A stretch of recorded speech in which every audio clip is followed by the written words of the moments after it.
this computer, because that would be better. Okay, welcome.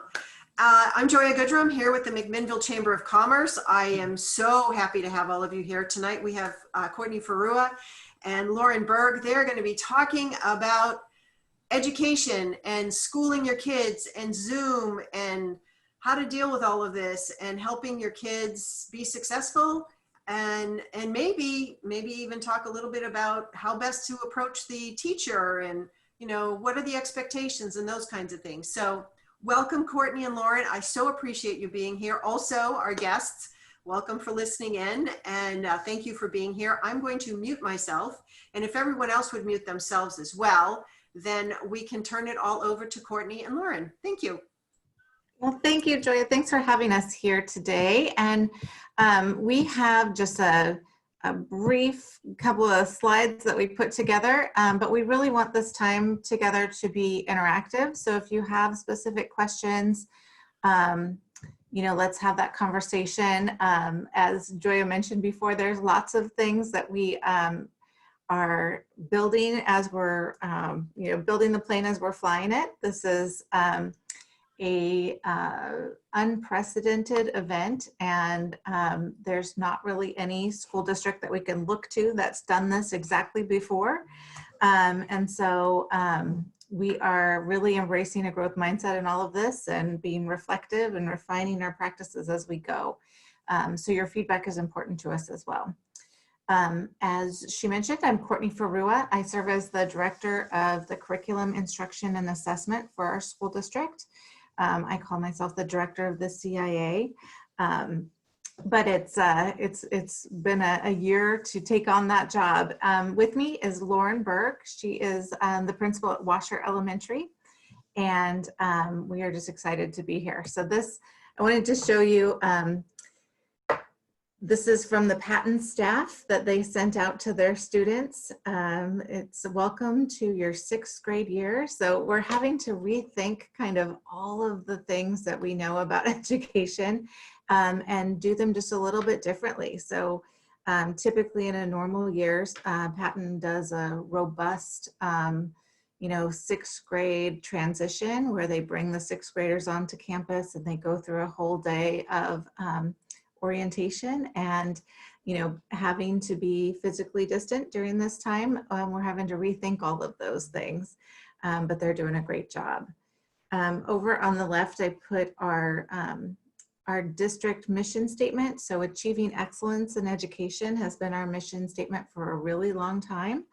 And as we are going into comprehensive distance learning, we're talking about how do we add for all to that? How do we make sure that we aren't leaving anybody behind in this time when we know that the pandemic has a greater impact on our students in focal populations, those that experience poverty, our language learners, our students with disabilities, and really trying to hone in on how do we improve our practices for those kids. So the state has given us guidance, and it's kind of rolled out this summer in stages. But really what we're asked to do this year is a full academic experience. So that is a different, we kind of call what happened in the spring as emergency teaching. We had no notice that that was going to happen and needed to pivot in a really short window. So as we think about a full academic experience for this fall in the school year, we have a return to grading and attendance, IEP 504, Title I, EL, TAG services, you know, all of those special programs that some of our students participate in. Really looking at how do we create predictable schedules for families. Synchronous learning opportunities is a new word that we're all using. Basically what we're doing right now where we're holding a Zoom meeting is an example of synchronous in real time with each other. You're taping this session and that'll be available to other people. That's called asynchronous. So those same kind of procedures that you're using in your business world, we're using in school as well to make it really flexible for our families. With family partnership being at the heart of what we're doing. So as we improve from the emergency teaching that we did this spring, you'll notice in our plan, we have predictable schedules. We've got the teachers teaching students every day. We've got connections with classrooms.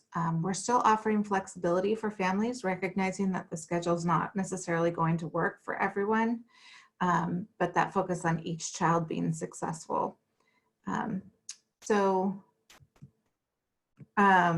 As I mentioned before, there's not a lot of research on this because it hasn't happened before, but we in McMinnville School District really believe in research-based practices. And so this is an anchor text that we are using called the Distance Learning Playbook. It's by 3 really highly respected researchers in our field, Fisher, Fry, and Hattie. And so we started the school year with some additional professional development days for our staff. We started the school year on September 15th, where normally we start the day right after Labor Day.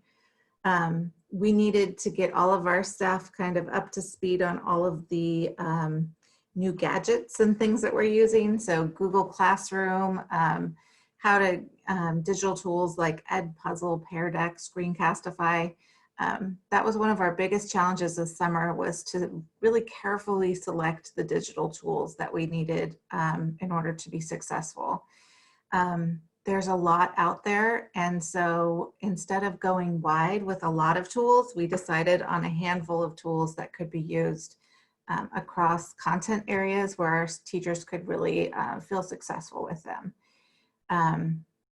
So there's actually, and I should have put a picture of it, but there's a companion book that Fisher, Fry, and Hattie just put out, and it's called The Parent Guide to Comprehensive Distance Learning. And it has a lot of, it's just a very practical tool that actually would be, you know, great for, I've ordered it for one for each of our buildings right now. We're looking into it to share with our PTAs as well. So this is an example of what the elementary schedule looks like. And I know that that looks overwhelming on the screen, but I'll walk you through it. So basically in brick and mortar, our school goes from 8 to 2:30.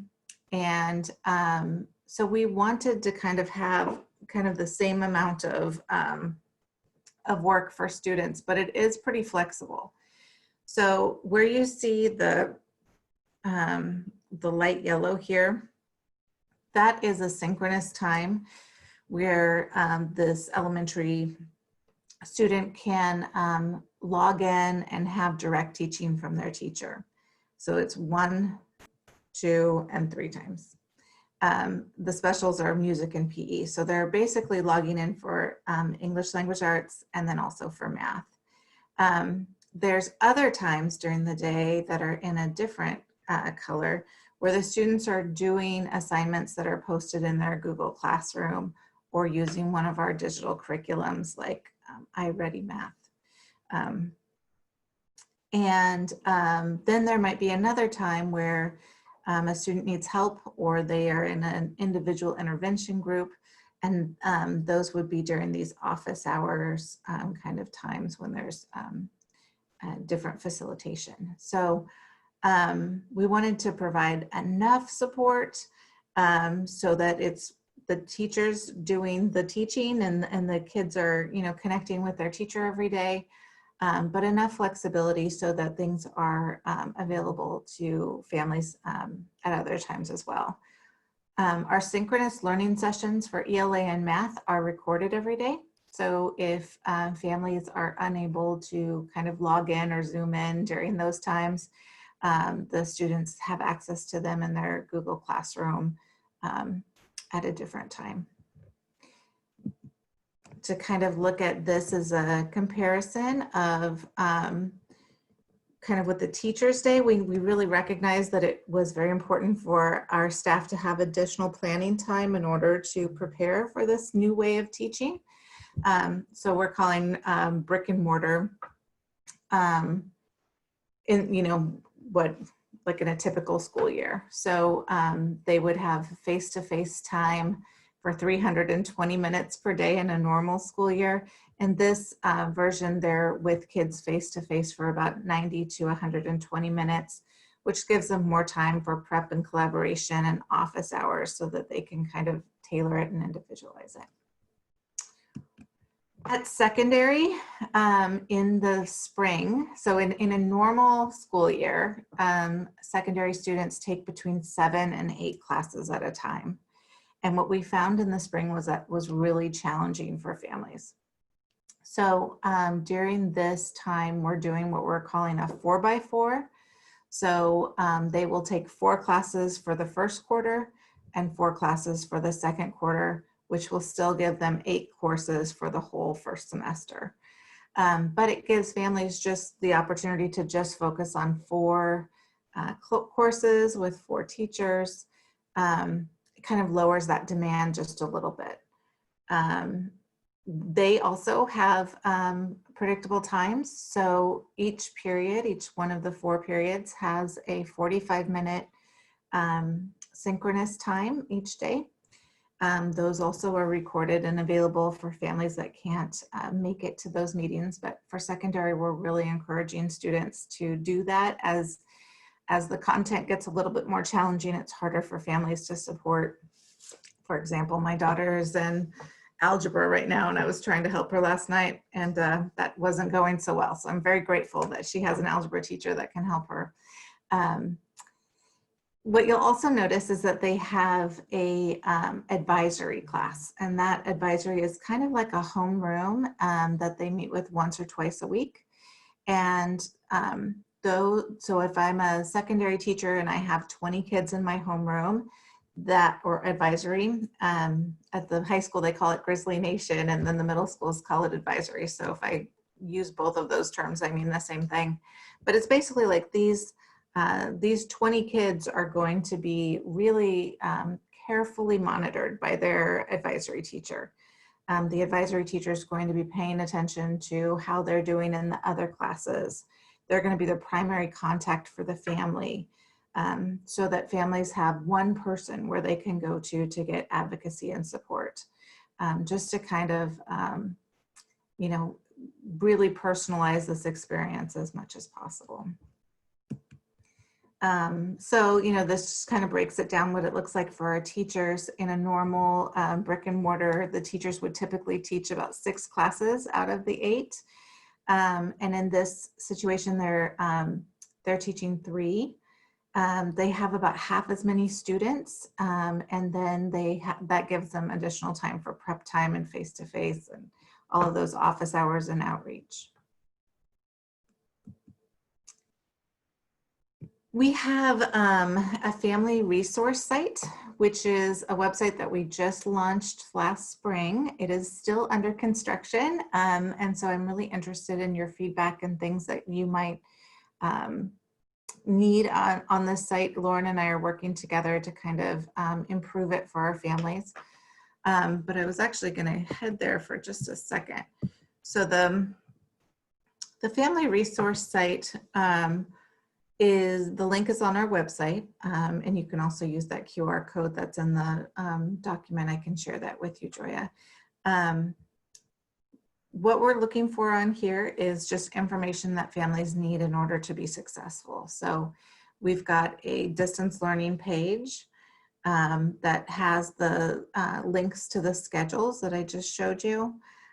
We also have tips for building routines and motivation, have tips for teaching at home, and then we've got some resources that are by level for elementary and high school support. So if you were to go to this high school frequently asked questions, it's a link of questions that have come through the high school and parents have been asking, and the answers are all right there.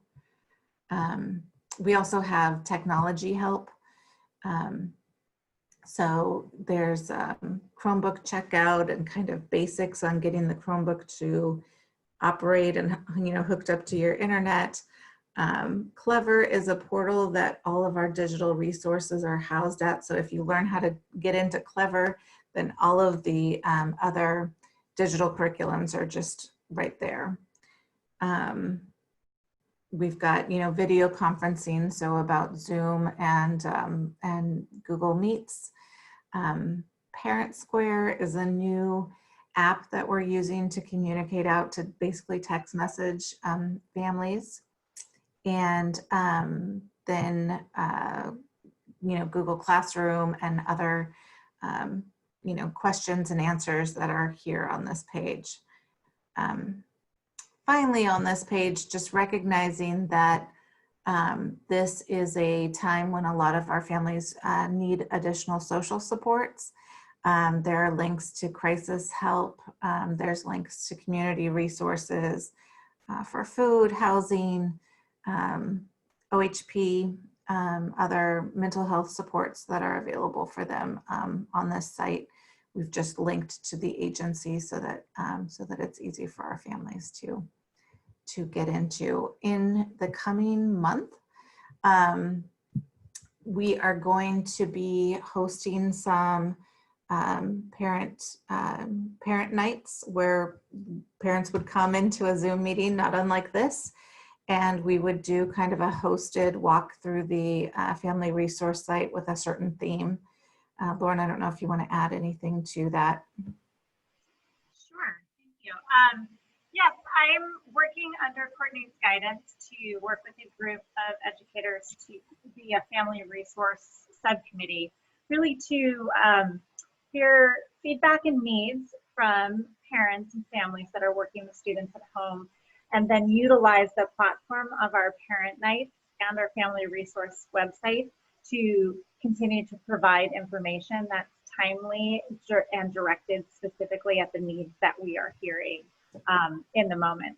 So we've scheduled out, we're going to try to do 4 sessions in the coming months to potentially address some of those needs and to do some Q&A and opportunities for families to share what supports they need from us. And then the intent is, we know not everyone's able to attend those live sessions, but that we would record those conversations and we would gather resources such as articles and videos and other pieces and continue to add that information to the family resource website so that parents who might still have those same questions but were not able to live attend can still access those tools. And really that's intended as we obviously in constantly connecting with families and trying to meet their needs. We hear some themes sometimes that we feel everyone could benefit from, and we want to make sure that information is spread as widely as possible. So it's a really supportive community of school and family together, trying to address working with kids to make it as successful as possible. Thanks. So now we thought we would open it up. I love this picture. It is, I think, a first grade group of students who are doing Zoom meetings. So it's working. We are now, into the 3rd week of school. And we're just interested, what questions do you have for us? So there was a question in the chat. The resource page is great. What if you are not in the district? So in other words, you live outside of MAC. Is this available for anyone, or do you have a login as a MAC student and parent? No, the resource site is available for anybody. The answers will be specific to our district. I can't vouch for anything else. Like some of the districts are using different learning management systems. We are using Google Classroom. Some of them are using Canvas or others. But as far as like the routines and motivation and those kinds of things, yeah, you're welcome to visit that site. That's fantastic. Thank you. Are there other questions? Because this is fascinating to me. I don't have children. I don't have kids in the district. But I love this picture of these first graders. They are so adorable. And, studiously writing. And it's exciting to see that it's actually working for our kids. There's a huge concern with parents, though, who are trying to balance, how do I help my kid? And you make sure they're getting what they need and still, go to work, run my business, whatever. So how's that working? Do you have advice for those parents? Yeah, it does take a lot of grace. So first of all, don't expect it to be perfect. Our goal this year was really to ask the parents to get the students into the synchronous sessions and then let the teachers do the teaching. So in the spring, we didn't have a predictable routine for synchronous sessions. We just really couldn't pull it off with our staff that quickly. And in the spring, there was a huge lift on parents. So basically there was, lessons that were posted in the Google Classroom. And then, as far as like the teaching of how to, do the concept or something, that was left to the families. And we heard loud and clear that didn't work for a lot of our families. And so this year we really tried to make our staff predictable. So that as long as you can get your student there, the teacher will be able to support them. Yeah. And sometimes that works and sometimes we need to help, kind of mitigate that too, because so that's where we're, recording those sessions. They're available in the evening. We're really committed to problem solving with families. And so if you have a student who is, holding it together until about, midday and then, is zoomed out, I totally understand. And, where our principals are taking those calls and kind of walking through how to adjust the schedule for your family. As far as counting for attendance, students don't have to attend the synchronous. They don't have to do all of it to count for attendance. They need to come, basically have one point of contact with their teacher every day. So there is a lot of flexibility. Of course, like weighing that, we still really believe that the best teaching and learning happens between a teacher and a student. And so there is some kind of, push and pull and pros and cons with having, students unable to kind of do that. So we want to work with our families as much as possible to help. Lauren, I don't know if you want to add more to that. Yeah. Yeah, I did just want to add, I know Courtney spoke to the Grizzly Nation time, the time that the secondary is working to have direct contact and problem solve. At the elementary level, all 6 buildings have a family outreach team. And the purpose of that, it's the principal, the student management support teacher, our counselor, and a few of our specialists. And we meet several times a week, specifically to reach out individually to families that are having trouble navigating the schedule and needing other supports, such as potentially Wi-Fi help or new technology access. And just troubleshooting and problem solving directly with that family to find a way that it works for them. Because some of these solutions are really personal to whatever a family is experiencing in their own household. So we wanted to make sure that we had staff ready and available to hear those needs and to work to make that learning time accessible to that group of people. Great answer. Thank you. How are the teachers faring through all of this? I can only imagine how difficult. I mean, it's hard for the kids, it's hard for the parents. It can't be a walk in the park for the teachers. So can you talk a little bit about, what the teachers are doing? And we do have a couple of questions here. What are some point of contact examples? So I don't know, maybe you could answer this point of contact examples and then go to my questions. Sorry. Sure. So in elementary, it's pretty easy. Your point of contact is your classroom teacher. If a student participates in special education, they also have a case manager. And so, those are 2 people that are great point of contacts. The other person I would, of course, recommend is the building principal. One of the things that is challenging sometimes is that the first place that parents will go when they have a question or are frustrated is their community. So they might go to Facebook or they might go to like a group. And that gets to be a little bit challenging because sometimes it can be a problem that's solved on kind of a lower level. And so we really encourage them to go straight to kind of their educator first. And we have, so through the Parent Square app, they have the opportunity to basically send a direct message to their staff person. And we've heard great things from our staff about that, making communication that much easier. Because it's an app, the teachers can respond from a computer, they can respond from their cell phone, they can respond from basically anywhere they're connected, and not have to share personal cell phone numbers or those kinds of things. So it's very flexible in that way. You asked another question and I'm trying to How are remember. they doing? Oh, how are the How staff? are they faring through all of this? That's an excellent question. You know, I think that we're all pretty tired. And I think that this is, it's just an emotional and a big, you know, like cognitive demand, you know, it's a lot of thinking. We're having like little things, just as you all can relate with technology, you know, you share something and then you forget to attach something, you know, like those little things, until they become really automatic. You know, it's just, it requires a lot of thinking. We're encouraging our staff very much to keep things simple.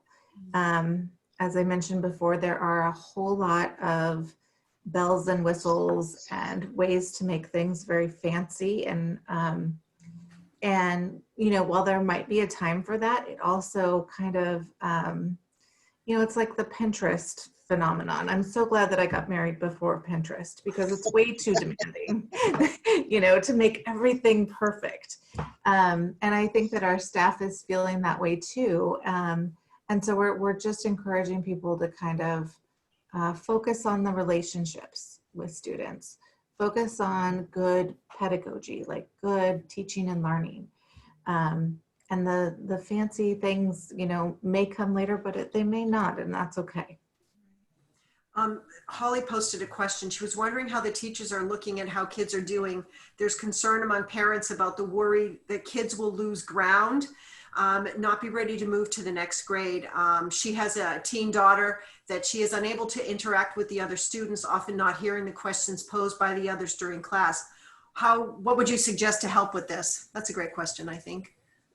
Yeah, so we have what we call pacing calendars. So they're all of the standards from the state that any grade level needs to accomplish. And so, you know, grade level reading would be a standard, and multi-digit multiplication would be a standard. And so we very carefully, and it's been interesting because as I've collaborated with other professionals in different districts, we had some structures in McMinnville that really made us well poised for this, to kind of pivot onto this, because we already had pacing calendars across our district that were what we call aligned. So if you're a third grader in this building and you're a third grader in that building, you're doing the same standards at the same time. We also have assessments that kind of go along with those those standards and units.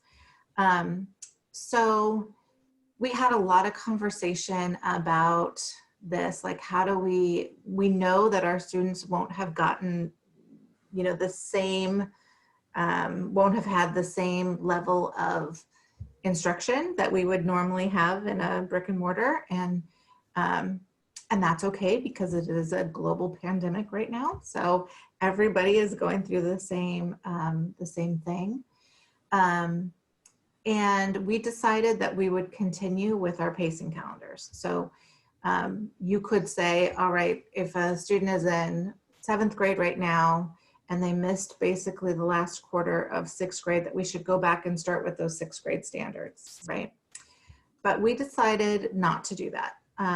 And because our students need to continue to progress. So one of the things that our teachers are really good at is assessing where students are in their learning, identifying if there's a hole, and providing an intervention to fill that hole and to keep the learning going forward.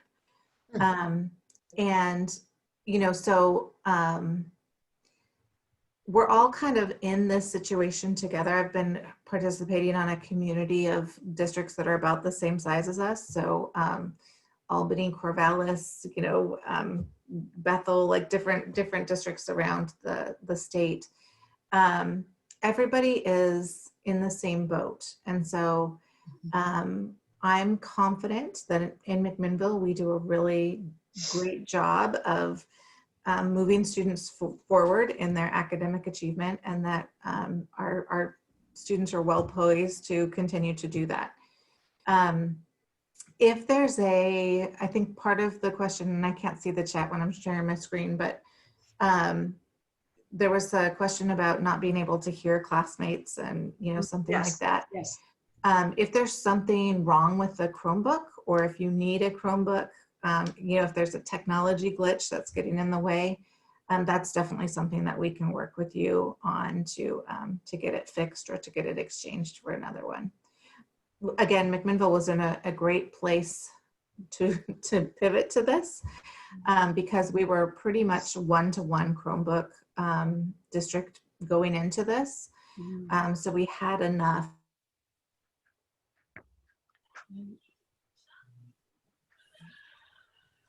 We lost Courtney, I think. Courtney, are you frozen? Oh, looks like she froze. Okay. Lauren, I don't know if you have anything further to say. Yeah, you know, I will also just add, I know Courtney referred to this, but I have talked with a few parents who expressed the same concern around, will my child be ready? And I think a lot of that comes from the fact that in the spring it really was put upon us quickly, and we didn't quite have the time, no one did have the time to really prepare for the same level of vigorous instruction that we expect to have happening in our classrooms. But we have worked tirelessly over the summer to have that look different this fall. And certainly, you know, as Courtney has also said, by no means do we have every kink worked out, and we're learning still as we go, but we're definitely in a place where things are much more prepared, and the expectation levels and the discussion amongst staff of what we want to accomplish even exists now in a way it didn't in the spring. Yeah, that's great. Thank you. There was a question here, internet technology issues for underserved. So what, you know, how's that going? Because McMinnville doesn't have a lot of broadband, right? So how's that going for kids, particularly underserved populations of kids? Yeah, so what we did that first week when we had students come back, or no, like before students started, so the 10th and 11th of September, is that we made empathy calls. So those homeroom teachers reached out, and we you know, attempted to call everyone in the district to kind of find out where they were at and if they were able to get internet. David Bosquet is our IT director. He is a wonderful resource. And he has done a lot of research on all of the different ways that that internet is available in our attendance area. So for example, we were just working on a situation up on Willis Road, so out in the West Hills. And you know, they can Sprint and like another one that I'm not thinking of right now, basically work up there, but T-Mobile and AT&T don't.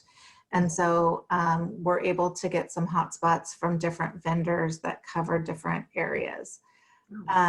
We're also on that parent resource site put in a map of where we have free Wi-Fi in our buildings. And so, you know, we have some very dedicated families that are coming and their kids are connecting in the car in our parking lots.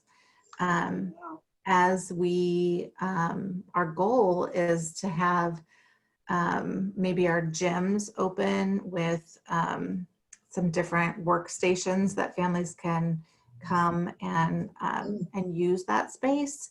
We're not quite there yet because we have to follow all of the safety protocols for our buildings. It's just, as you can see, it's a lot of things. Yeah. on top of everything. And we really want to do all of them at the same time, but it can get a little bit daunting to try to launch everything. The first place that we are going to begin to have some in-person teaching is at Mac High. The reason, so we also started Bear Hugs again, which is our child care site. And right now we're only offering Bear Hugs for employees, as a lot of our staff are also parents, and so they have their own children at home, and it's especially challenging to teach when you've got a 3-year-old and a baby and all of the things. So we're trying to be supportive of them as well. But once you have a childcare site, then the state is requiring us to do a small group in person at that site as well. So, so we will be looking into that in the next couple of weeks. Wow, that's great. There's a question here about, you mentioned concerns about children needing extra help, but what are your plans for students that find the work easy and are getting bored? Oh, great question. That's a great question. Yeah, and so I would really communicate that with your teacher. We were just having a conversation with administrators today, because it's something that happens all the time. It happens in the classroom too. Where some kids take longer to do an assignment, and other kids kind of blow through it really quickly and need an extension. And so the teachers are really used to giving extensions. They just, I think in this situation, what's hard is that they don't see the students working independently. So they will rely on you as a parent advocate to let them know when they need more, and that can definitely be a part of it. We have a couple of digital resources that we're using, iReady Reading, iReady Math, Lexia, that kids take a diagnostic test and then it gives them lessons that are right exactly at their level. So if I'm a student and I'm, in 3rd grade and I'm reading at a 5th grade level, if I take the diagnostic, it will then give me 5th grade level assignments. So those are some ways that we're trying to kind of give them exactly what they need to help them grow.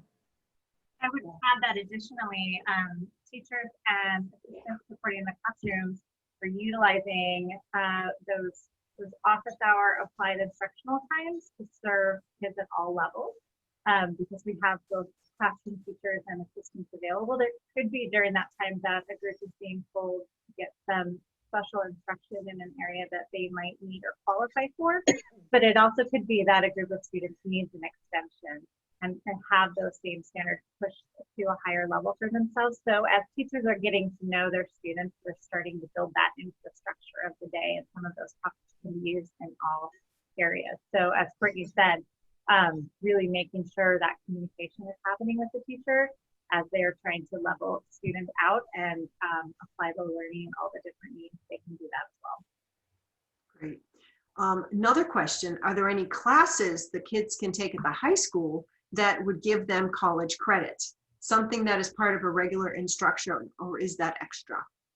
Yeah, so it was really important to us to continue our comprehensive high school offering.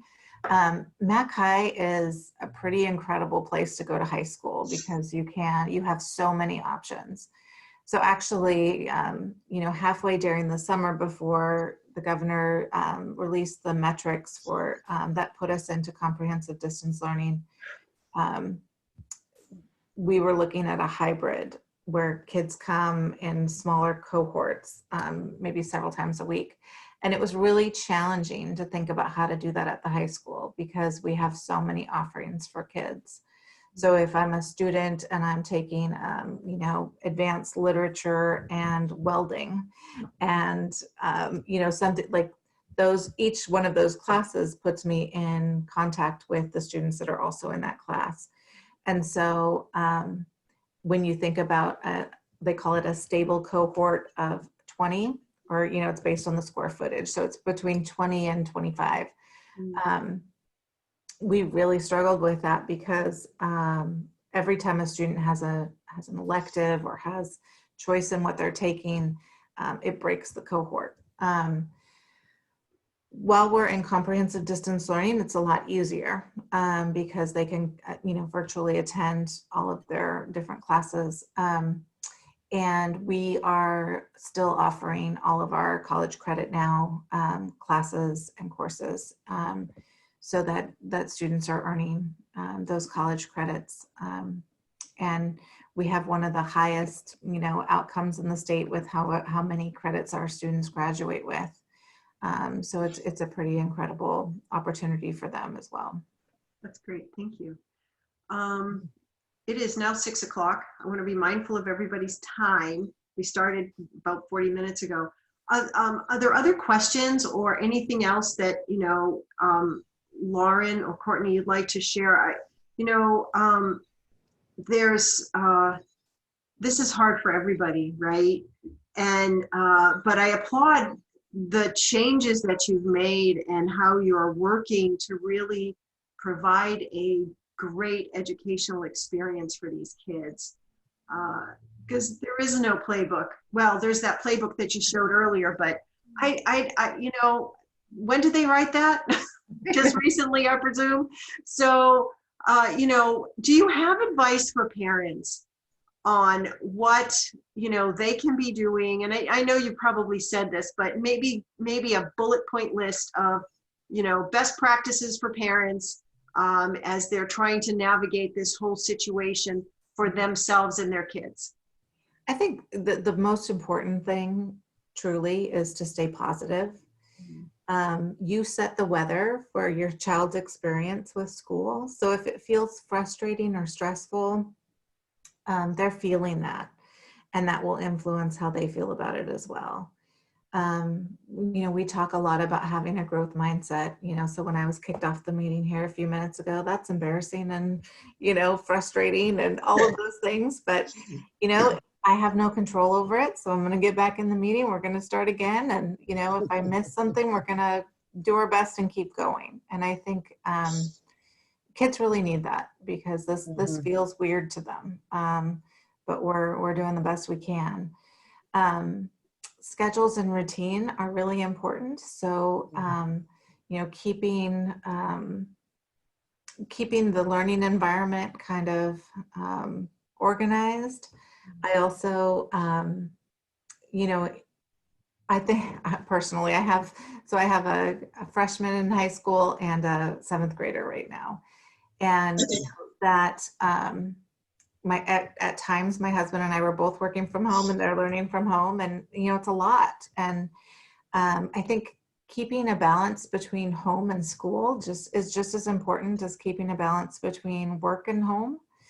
And having kind of a time where the house becomes the house again, and making sure that our kids are getting off screens when they don't need to be, and going outside, going for a walk, attending to their mental health. So really that attunement to your student and, what's working and what's not working, and giving them a voice to be able to say,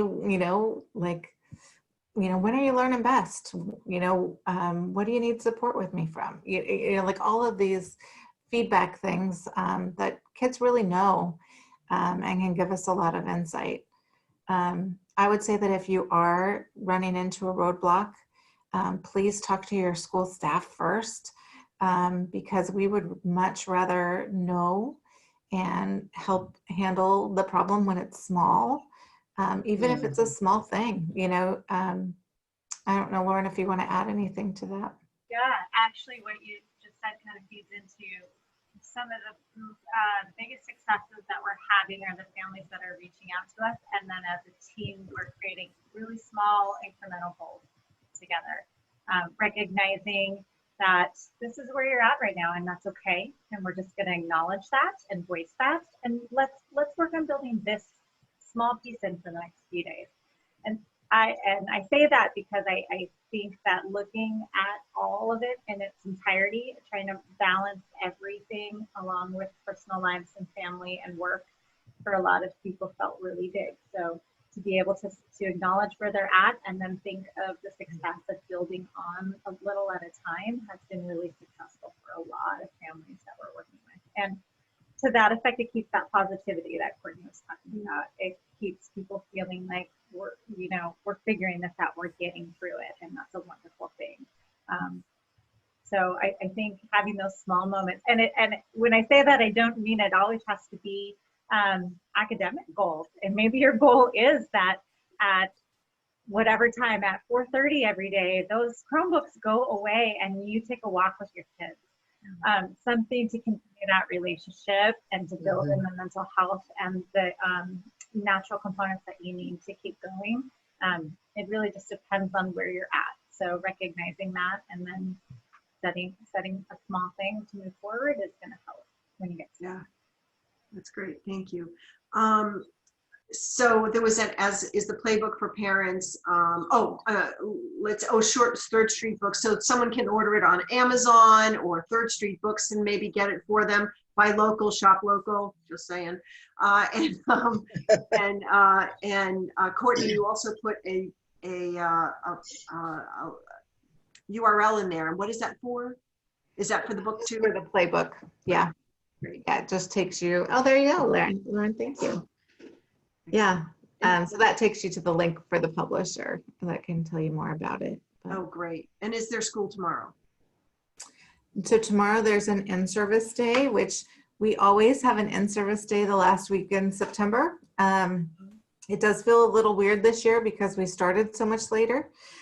So it happens to be kind of, but I think our staff needs it just to kind of catch their breath and brush up on some more training that that's going to make them stronger. So should children who are, because the teachers are not there, should kids continue working on schoolwork tomorrow? Yeah, it's technically a day off for them, like it would be in a brick and mortar, but it's a great opportunity to catch up if they are feeling behind in any way. I think we talked earlier about gaps in students learning, but I also think that we have to think about this, like, look at how much they are learning right now. They're learning so much by living through this pandemic. I can think, my kids are learning how to cook and they're learning how to, navigate different things. They're learning a lot about diseases and, keeping themselves healthy and clean. So I think we have to also really help our students evoke their own curiosity and, things that they might be interested in and, empower them to kind of take ownership of their own learning in some ways as well. Yeah. Great, thank you. Are there any other questions? This has been so interesting. Very good. Yeah, thanks, Cheryl. And yeah, thank you, ladies. I learned a lot. I can't imagine I know what it's like trying to do Zoom meetings every day, and they're exhausting. So I can't imagine how difficult this must be for kids, parents, and the teachers as well. And I appreciate all the effort that you have made to go into making this a good year for the kids. Because it's a one-off, I hope. We're all hoping it's a one-off year and that, there's some kind of normality coming back to us in the future. If folks have questions, can they reach out to you? Absolutely. Yep. And they can reach you at the school district? Yes. Okay, great. And so I guess if someone has a call, has to get in touch with you, they can call us and we'll be happy to find your phone number and give it to them. So yeah, they're welcome just to even call the main office of the school district. And yeah. Great. Okay. Thank you. Thank you everyone for being here today. Thank you for joining us for Women in Business. And, and there's two ladies in business right there who are business of teaching our kids, and we appreciate that, and I appreciate all of you being here today. Thank you so much. We'll make this recording available, and if you have any questions, get in touch with the Chamber, 503-472-6196, and we'll look forward to seeing you at the next Women in Business. I'm sure Holly and Rhonda are working on what our next topic is. It's already there, and if you need anything, just give us a call. Thank you. Thank you, everyone. Stay well. Thank you. Keep your spirits up. Bye. Thank you. Bye. Thank you.